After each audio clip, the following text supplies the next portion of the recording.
नमस्कार, जय हिंद दोस्तों, स्वागत है आपका। जैसा कि आपको इंतजार था मध्य प्रदेश के बजट का, कल आपने मध्य प्रदेश का इकोनॉमिक सर्वे कंप्लीट कर लिया और इसी के आगे मध्य प्रदेश का बजट। अब लगभग सभी परीक्षाओं में मध्य प्रदेश की विभिन्न एग्जाम्स में बजट और आर्थिक सर्वेक्षण से ठीक ठाक प्रश्न पूछे जा रहे हैं। यानी मध्य प्रदेश भी अब अपडेट हो गया और अपडेटेड डाटा के साथ क्वेश्चन पूछे जाते हैं और इन्हीं अपडेटेड डाटा के साथ हम भी अपडेट हो रहे हैं। और इस अपडेट होने के लिए मैं ऐसा कह रहा हूँ कि जैसा कि बजट में लिखा गया है वैसे हमें भी ऐसा स्वीकार करना है। मौजों के थपेड़ों से डरकर जो साहिल पर रुक जाते हैं वो लोग कहां कश्ती अपनी तूफान में उतारा करते हैं। यानी अब पुराने ट्रेंड से हट करके नए ट्रेंड के साथ अब सारी चुनौतियों को स्वीकार करना है, इवन माइनस मार्किंग जो भी सारा कुछ हो रहा है उन सब के साथ आगे बढ़ते हुए हमें आगे निकलना है और इसी में नए ट्रेंड के साथ जो बजट और इकोनॉमिक सर्वे है उसको कंप्लीट करना है। यह जो लाइनें हैं ये बजट के भाषण में जो वित्त मंत्री साहब है, जगदीश देवड़ा साहब है, उनके द्वारा प्रेजेंट किया गया। पहली बार ऐसा हुआ है इस बजट में कि मध्य प्रदेश का पहला पेपरलेस बजट आया है। मध्य प्रदेश का पहला पेपरलेस बजट आया है और पेपरलेस बजट जो आया है, इस पेपरलेस बजट की बात की जाए यानी पहली बार 2026 में जगदीश देवड़ा साहब जो उप मुख्यमंत्री हैं, उन जगदीश देवड़ा साहब के द्वारा साथ पहला पेपरलेस बजट, मध्य प्रदेश का पहला पेपरलेस बजट प्रस्तुत किया गया। पहला पेपरलेस बजट प्रस्तुत किया गया मध्य प्रदेश का और वहां उन्होंने एक बुकलेट डाली है मेरा बजट 2026-27 के नाम से, वित्त विभाग मध्य प्रदेश शासन की। और इस बजट की लाइनों की शुरुआत उन्होंने यह कहा कि प्रजा सुखे सुखम राज, प्रजा नाम चा हितम हितम, अर्थात यानी प्रजा के सुख में ही राजा का सुख है और प्रजा के हित में ही राजा का हित है। इन लाइनों के साथ उन्होंने बजट की लाइनों को शुरुआत करते हुए यह बताया है कि इस बार का जो बजट है उसमें कुछ बातों को उन्होंने रखा है। यह जो 2026-27 के बजट है, इस बजट में मध्य प्रदेश शासन ने मध्य प्रदेश समृद्ध मध्य प्रदेश @ 2047 यानी विकसित भारत 2047 की तरह ही मध्य प्रदेश @ 2047 की बातों को स्पष्ट किया गया है। जहां विकसित भारत के 4 स्तंभ रखे गए, ज्ञान, उन गरीब, युवा शक्ति, अन्नदाता और नारी, इसमें 2 और यानी ज्ञानी जोड़ा गया है। ज्ञानी की बातें की गई हैं। आई से एक शब्द है इंडस्ट्रियलाइजेशन और दूसरा शब्द है इंफ्रास्ट्रक्चर। इंडस्ट्रियलाइजेशन और इंफ्रास्ट्रक्चर 2 नए वर्ड यानी औद्योगिकरण और आधारभूत संरचना, इन 2 नए शब्दों के साथ ज्ञानी वर्ड इसमें बजट में ऐड ऑन कर दिए गए हैं। गरीब का कल्याण तो करना ही है, जिसमें गरीब के कल्याण में मध्य प्रदेश सरकार ने डाटा बताया है कि हम एमपीआई इंडेक्स, बहुआयामी निर्धनता सूचकांक जो 12 मानकों पर है, राष्ट्रीय बहुआयामी निर्धनता सूचकांक है, उन 12 मानकों पर हमने बहुत ही बेहतर प्रदर्शन किया है, जिसके डाटा आगे मैं आपके साथ करता हूं। साथ ही साथ युवा शक्ति को आगे लेकर के चलना है, इनको विकास, रोजगार, शिक्षा, कौशल, इन क्षेत्रों में आगे बढ़ा करके और सामाजिक सहभागिता को बढ़ावा देना है। साथ ही साथ अन्नदाता यानी किसान की बात की गई है कि 2026 को किसान कल्याण वर्ष के रूप में मनाने की बात की है इन्होंने। इसे 2026 को किसान कल्याण वर्ष के रूप में, जिससे किसानों की उत्पादन में वृद्धि हो, साथ ही साथ इनकी आय में वृद्धि हो, इन सारी बातों को ध्यान में रखते हुए इनके पार्टिसिपेशन को बढ़ावा देने की बात की है। मध्य प्रदेश में लाडली बहना योजना को फिर से मालामाल कर दिया गया है। इस योजना के लिए बहुत बड़ा आवंटन किया गया है, यानी नारी सशक्तिकरण पर फिर से ध्यान दिया गया है। और साथ ही साथ 2 और बातें की गई हैं, औद्योगिकरण और आधारभूत संरचना, इंडस्ट्रियलाइजेशन और इंफ्रास्ट्रक्चर के डेवलपमेंट के लिए सरकार ने बहुत बड़ा योगदान यानी बहुत सारा पैसा फंड रिलीज किया है। और यानी इन्हीं के साथ साथ यह जो ज्ञान है यह ज्ञानी के रूप में कन्वर्ट हुआ है, यानी यह ज्ञान अब एन के साथ 2 आई जुड़े हुए हैं, गरीब, युवा, अन्नदाता, नारी, उद्योग और आधारभूत संरचना, इनके बारे में इस बजट में बात की गई है।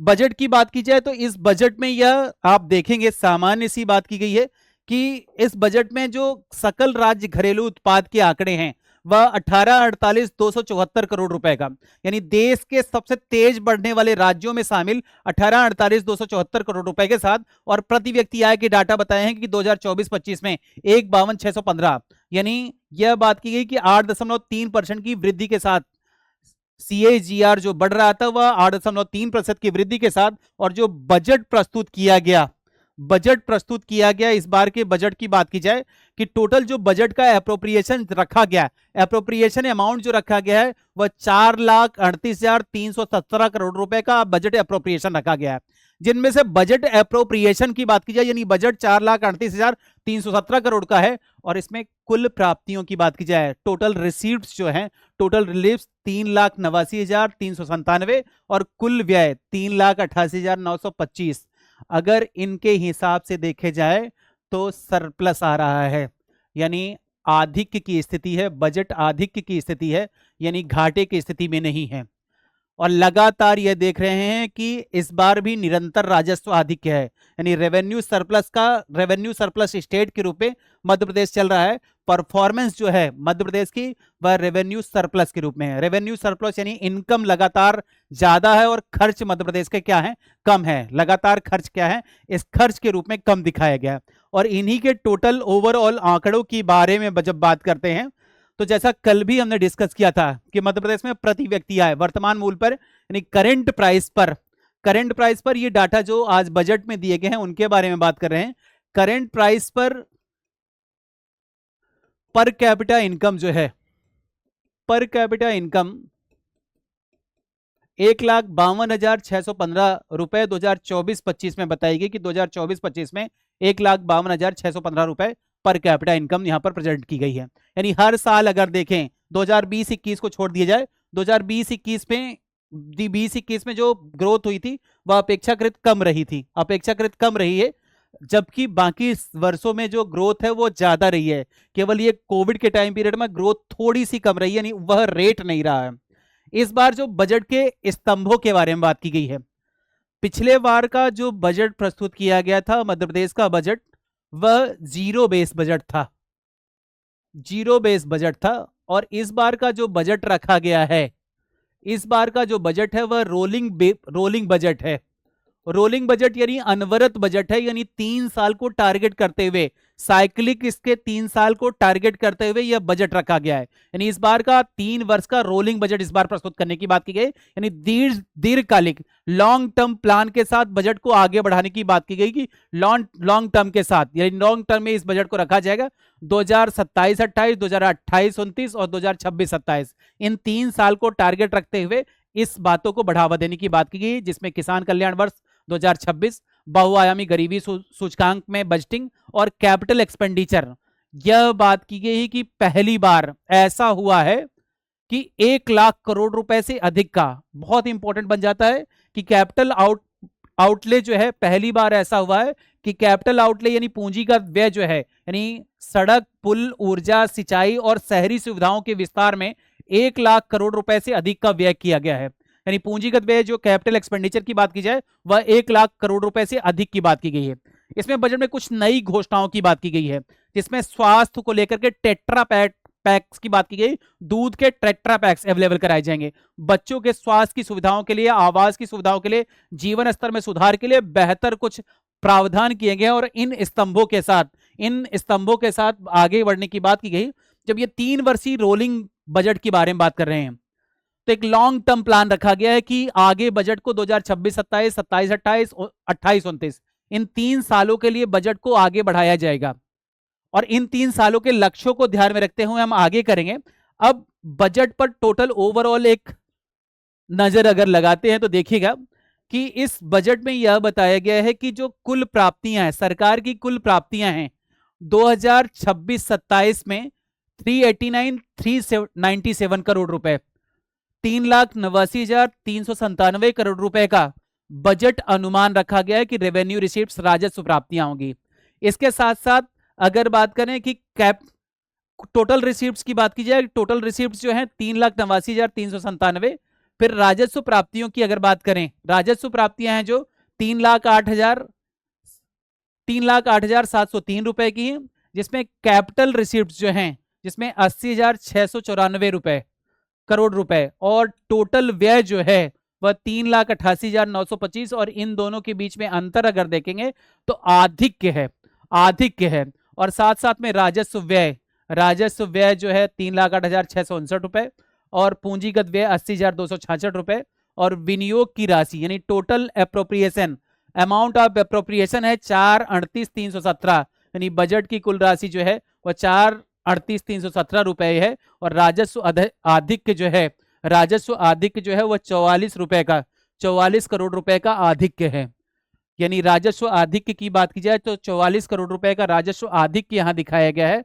यानी सरप्लस स्टेट के रूप में, सरप्लस स्टेट के रूप में आपको मध्य प्रदेश दिखाई देगा, जहां रेवेन्यू का क्या हुआ है, सरप्लस। रेवेन्यू क्या है, आपको सरप्लस में दिखाई देगा, रेवेन्यू सरप्लस की स्थिति है। यानी मध्य प्रदेश जो है रेवेन्यू सरप्लस के स्टेटस में दिखाई देगा और लगातार यह स्टेटस बना हुआ है। यानी यह राजस्व अधिक, रेवेन्यू सरप्लस की बात की जाए, रेवेन्यू सरप्लस जो है वह 44 करोड़ रुपए का, और प्रभावी राजस्व अधिक जो है 5,300, यानी इफेक्टिव रेवेन्यू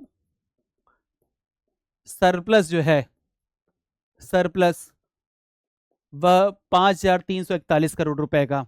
यानी इसमें देखा जाए तो दोनों के अंतर्गत हम रेवेन्यू सरप्लस में हैं और इफेक्टिव रेवेन्यू सरप्लस, प्रभावी राजस्व अधिक, दोनों की स्थिति में हम प्रॉफिट की स्थिति में हैं।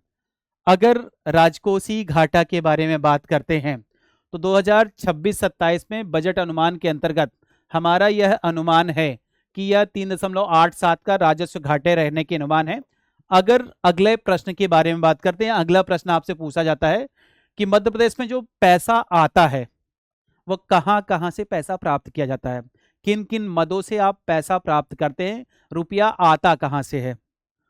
तो अगर 100 पैसे में से बात की जाए कि 100 पैसे में से कितना पैसा कहां से प्राप्त होगा, कितना पैसा कहां से प्राप्त होगा, तो जो टैक्स रेवेन्यू है, टैक्स रेवेन्यू से बात की जाए कि सबसे बड़ा हिस्सा इस टैक्स रेवेन्यू के पार्ट से आता है, 30 पैसे के आसपास यहां से प्राप्त होता है। जो कर के बंटवारे से, टैक्स का बंटवारा जो है, वित्तीय हस्तांतरण है, उसमें से 29 पैसे यहां से आते हैं। फिर इसके बाद जो कैपिटल रिसीप्ट्स हैं, उन कैपिटल रिसीप्ट्स से 21 पैसे की प्राप्ति होती है। और फिर ग्रांट के माध्यम से अनुदान मिलता है 14 पैसे का, और गैर कर राजस्व है वह 6 पैसे का मिलता है।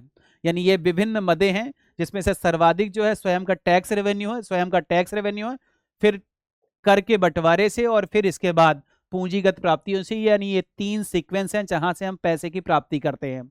अगर इसके व्यय की बात करें कि हमारा पैसा कहां कहां खर्च होता है, किस किस मद में कितना कितना पैसा खर्च होता है, तो अगर इसमें बात करें शहरी एवं ग्रामीण क्षेत्र में सर्वाधिक 14 पैसे खर्च होते हैं। इसके बाद स्वास्थ्य में 13 पैसे खर्च होते हैं।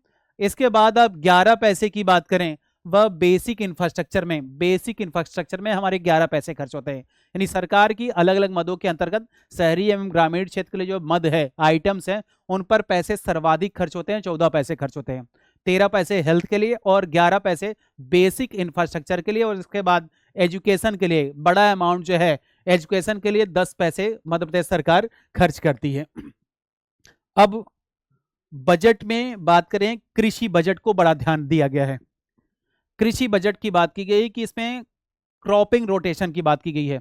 क्रॉपिंग रोटेशन की बात की गई है कि एग्रीकल्चर के लिए बात की गई है कि वित्तीय संसाधनों की बात की जाए, फसल चक्र आधारित जो बजट प्रावधान किया गया है, इसमें 1,15,013 करोड़ रुपए का प्रावधान किया गया है, जिसमें उत्पादन एवं उत्पादकता में वृद्धि के लिए, मजबूत इनपुट व्यवस्था के लिए, सुरक्षा चक्र के लिए और उपज का बेहतर मूल्य प्रदान करने के लिए 8,091 करोड़ रुपए की प्राप्त की गई कि पैसा खर्च किया जाएगा।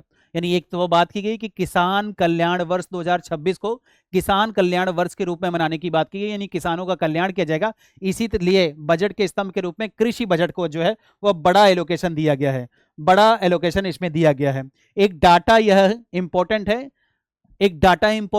बहुआयामी गरीबी सूचकांक में मल्टी डायमेंशनल पॉवर्टी इंडेक्स की बात की जाए, एमपीआई इंडेक्स जो आया है, एमपीआई इंडेक्स में यह बताया गया है कि जो 2015-16 से लेकर के 2019-21 के बीच में जो गरीब जो है वह घट करके 20.63% रह गए थे। वह लगभग ये जो 35 से 36 से घट करके 20 आ गए थे, लगभग 16% की कमी, 15.94% की कमी को दिखाते हैं। यानी मध्य प्रदेश में सकारात्मक प्रयास है, मध्य प्रदेश में सकारात्मक प्रयास है कि यह गरीबी की संख्या लगातार कम हो रही है। और कमी के मामले में बिहार के बाद हम दूसरे स्थान पर आ रहे हैं कि लगातार गरीबी से लोग बाहर आ रहे हैं। लगभग 1.36 करोड़ लोग बहुआयामी रूप से गरीबी से बाहर आए हैं। यह डाटा बजट में अपने भाषण में ये मध्य प्रदेश सरकार ने अपने भाषण में बताया है। साथ ही साथ इसके अलावा बजट में कुछ नई घोषणाएं की गई हैं।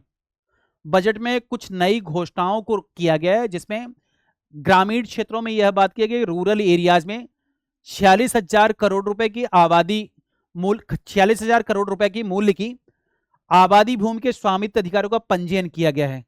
आबादी भूमि का पंजीयन करने की बात की गई है, जिसमें 3800 करोड़ रुपए का खर्च की बात की गई है। एक द्वारका नगर योजना 5,000 करोड़ रुपए के 3 वर्षों में, अगले 3 वर्षों के लिए 5,000 करोड़ रुपए के इसके लिए घोषित की गई है। आगे यशोदा योजना अगले 5 वर्षों में 6600 करोड़ रुपए की घोषणा की गई है। और साथ ही साथ रोजगार एवं आजीविका मिशन विकसित भारत जी राम जी की बात की जाए, जी राम जी के लिए 10,428 करोड़ रुपए का फंड देने का एलोकेशन करने की बात की गई इस योजना के अंतर्गत। यानी इस बजट में ये बड़ी योजनाओं की बात की गई है। साथ ही साथ अगर हम महिला कल्याण की बात करें, महिला कल्याण की फिर से बात करते हैं, तो महिला कल्याण में एक बड़ा फिर से लाडली बहना योजना के लिए जो राशि 1250 से बढ़ाकर के 1500 प्रति माह की बात की गई है, इसमें बजट का एलोकेशन जो है वह 23,882 करोड़ रुपए का है, जिसमें लाडली बहना के लिए 1801 करोड़ रुपए का प्रावधान किया गया है। नई यशोदा दूध योजना के लिए 700 करोड़ रुपए का प्रावधान है। और टेट्रा पैक जो 80 लाख छात्रों को मुफ्त टेट्रा पैक, 8वीं तक के छात्रों को दूध उपलब्ध कराया जाएगा, मुफ्त टेट्रा पैक दिए जाएंगे। और इसमें 1,27,555 करोड़ रुपए का यह योजना चलाने की बात की गई, इस योजना की बात की गई है। सामाजिक सुरक्षा के लिए योजनाएं चलाई गई, जिसमें लगभग 3,000 करोड़ रुपए का, पिछड़ा वर्ग के लिए 1,691 करोड़ रुपए, जनजाति ग्राम उत्कर्ष अभियान के लिए 793 करोड़ और ग्रामीण आबादी की भूमि रजिस्ट्री के लिए 3,800 करोड़ रुपए का प्रावधान किया गया है। बहुत बड़ा एलोकेशन जो पहले ही सरकार ने कहा था कि वह करेगी, किसके लिए? इंफ्रास्ट्रक्चर पर विशेष ध्यान देगी। सिंचाई परियोजनाएं हैं, लगभग 14,742 करोड़ रुपए का खर्च करने की बात की गई है। केन बेतवा एक लिंक परियोजना आपने सुनी थी, केन बेतवा लिंक परियोजना के लिए 44,000 करोड़ रुपए। और इसी के साथ साथ सड़क विकास के लिए हाइब्रिड मॉडल को अपनाया जाएगा, पुल निर्माण आदि के लिए पैसे बहुत खर्च किए जाएंगे। एक आपने सुना होगा कि सिंहस्थ आना है, और सिंहस्थ की तैयारियों के लिए उज्जैन में एलिवेटेड कॉरिडोर्स बनाए जाएंगे, 1,000 करोड़ रुपए का खर्च किया जाएगा। इंदौर पीथमपुर इकोनॉमिक कॉरिडोर को डेवलप करने के लिए 2,360 करोड़ और जबलपुर में 350 करोड़ रुपए का फ्लाईओवर बनाया जाएगा। एक मजरा टोला सड़क योजना जो पिछली बार बात की गई थी, इस मजरा टोला में यानी जो गांव अभी सड़कों से जुड़ नहीं पाए हैं, बारामासी सड़कों से जुड़ नहीं पाए हैं, उनके लिए 21,630 करोड़ रुपए का प्रावधान किया गया है। और इंदौर और भोपाल से मेट्रो रेल का प्रारंभ करते हुए इसके लिए 650 करोड़ रुपए का प्रावधान अलग करने की बात की गई है। साथ ही साथ कृषि और किसान विकास के लिए 1 लाख सोलर सिंचाई पंप उपलब्ध कराने की बात की गई है। किसानों को 3,000 करोड़ के 1 लाख सोलर सिंचाई पंप उपलब्ध कराने का यहां प्रावधान किया गया है। और पीएम किसान सम्मान निधि के तहत लगभग किसानों को 12,000 रुपए प्रति वर्ष दिया जा रहा है। बिजली बिल राहत दी जाएगी, फसल बीमा के लिए प्रावधान किए गए हैं, मुख्यमंत्री किसान कल्याण के लिए 5,500 करोड़ रुपए और साथ ही साथ शून्य ब्याज कृषि ऋण का 720 करोड़ रुपए का इसके अंतर्गत प्रावधान किए गए हैं। यानी सभी योजनाओं के लिए लगभग पैसे प्रावधान किए गए हैं। साथ ही साथ यह कहा गया है कि इसके अलावा आयुष्मान भारत योजना, मेधावी विद्यार्थी योजना, वेदांत पीठ स्थापना के लिए बहुत बड़ी मात्रा में फंड का एलोकेशन मध्य प्रदेश सरकार के द्वारा वेदांत पीठ के लिए स्थापना के लिए दिया गया है। एक जो प्रावधान के बारे में बात कर रहे हैं, यह लगभग 3 से 6 साल के बच्चों को ये टेट्रा पैक्स उपलब्ध कराने की बात की जाएगी। और मिड डे मील में यानी मिड डे मील योजना के अंतर्गत दुग्ध की उपलब्धता को और ज्यादा सुनिश्चित किया जाएगा। 8वीं तक के बच्चों को यहां दुग्ध की उपलब्धता टेट्रा पैक्स के माध्यम से की जाएगी। बजट में जो विशेष प्रावधान किए गए हैं SC ST के लिए अनुसूचित जाति और अनुसूचित जनजाति के लिए बजट में जो प्रावधान किया गया है, सामान्य की बात की गई 57%, एससी के लिए 26%, एसटी के लिए 17% और एसटी के लिए जो परसेंट है वो 26%। जो महिलाओं के लिए जेंडर बजट की बात की जाए, महिला लिंग आधारित बजट की बात की जाए, तो इसमें 1,27,555 करोड़ रुपए का महिलाओं के लिए जेंडर बजट किया गया है। बच्चों के लिए जो बजट किया गया है, बाल बजट यानी बच्चों के लिए जो प्रावधान किया गया है 75,587 करोड़ रुपए का, और टोटल जो प्रावधान है स्थानीय निकायों के लिए, स्थानीय निकायों के लिए राज्य करों के हिस्से का प्रावधान जो है 4,794 करोड़ रुपए का प्रावधान इसके अंतर्गत, यानी विभिन्न अलग अलग क्लासिफिकेशन करके या अलग अलग वर्गों के लिए जो बजट के प्रावधान दिए गए हैं। कल हमने थोड़ा सा कुछ डिस्कस किया था जो इस बार के बजट के सीट में भी अवेलेबल किए गए हैं। स्थिर भावों पर प्राथमिक क्षेत्र की बात की जाए कि प्रतिशत वृद्धि जो हुई है वह प्रतिशत वृद्धि के डाटा दिए गए हैं कि प्रतिशत वृद्धि स्थिर मूल्यों पर 2025-26 में 2.87, द्वितीय क्षेत्र की 6.87 और तृतीय क्षेत्र की 12.07 रहा। इसके अलावा एक और डाटा जो इस बार के बजट में दिखाया गया है कि जो चालू मूल्यों पर, करंट प्राइस पर इसकी ग्रोथ रेट जो प्राथमिक क्षेत्र की 7.3, द्वितीय क्षेत्र की 9.93, ये कल भी डिस्कस किया हुआ था, और तृतीय क्षेत्र की 15.80% की ग्रोथ रही है। यह डाटा भी इस पे प्रेजेंट किया गया, यह डाटा भी इसके अंतर्गत प्रेजेंट किया गया, यानी विभिन्न डाटा के साथ।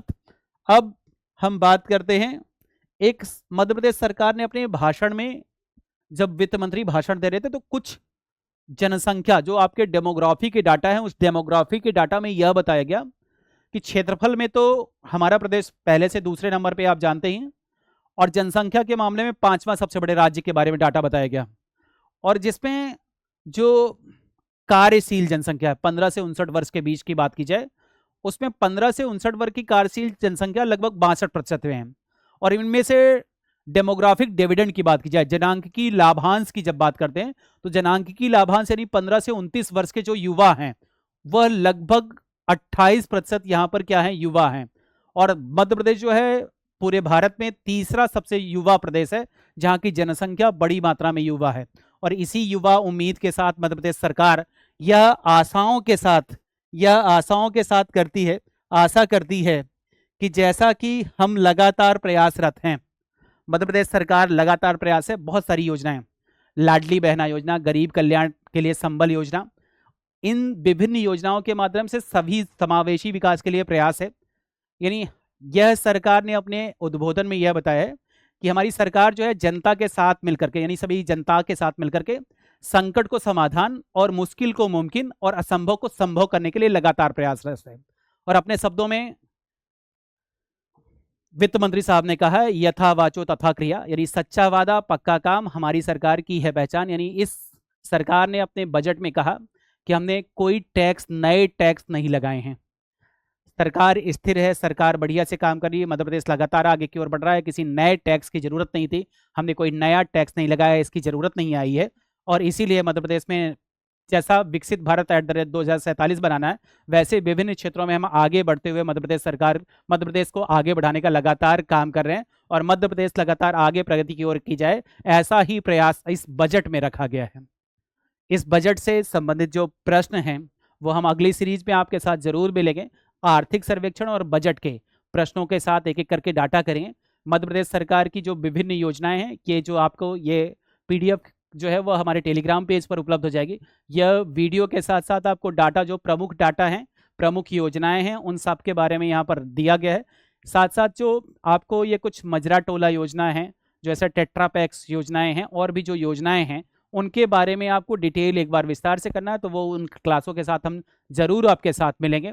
यह जो टॉपिक है यह सभी एग्जाम्स में अब बहुत ही इंपॉर्टेंट हो गया है, तो बढ़िया से इसे बेहतर तरीके से करिएगा। मेरी शुभकामनाएं आपको सभी एग्जाम्स के लिए, जो भी आप एग्जाम की तैयारी कर रहे हैं उन सभी एग्जाम के लिए मेरी शुभकामनाएं। फिर से मिलते हैं आपसे, तब तक के लिए धन्यवाद। Good day, good luck.